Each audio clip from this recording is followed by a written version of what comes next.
মওলা মসজিদে যেতে হবে, রব বললে পারলে যা। মওলা এই টাইমে মসজিদে গেলে তো আমারে দৌড়ে ফিটাবে। বুঝেন না কেন? আমি যদি রাতে 3টা বাজে, 4টা বাজে, 2টা বাজে মসজিদে যাই, আমরা চোর বলে ফিটাবে। মসজিদে যাওয়াটা রিস্ক হবে।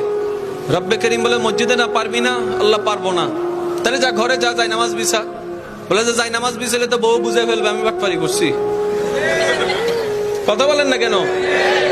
মওলা বউ বুঝে ফেলবে, মা বুঝে ফেলবে, নিশ্চয় কোন একটা অঘটন ঘটাইছি, সেজন্য যাই নামাজে বসে কান্না করছি, তাহলে তো ইজ্জত ফানসার। রব্বে করিম বলে মসজিদেও পারবি না, যাই নামাজে পারবি না। মওলা কেমন জানি লাগছে। রব্বে করিম বলে ঠিক আছে, আমি আল্লাহ কতটুক মায়া মোহাব্বত করি তোকে, তুই তো বুঝতে পারস নি এতদিন, আজকে বুঝার চেষ্টা কর। মসজিদে যাওয়া লাগবে না, যাই নামাজ বিছানো লাগবে না, ওযু করা লাগবে না। তোর যদি এতই প্রবলেম হয়, জবানটাও খোলা লাগবে না।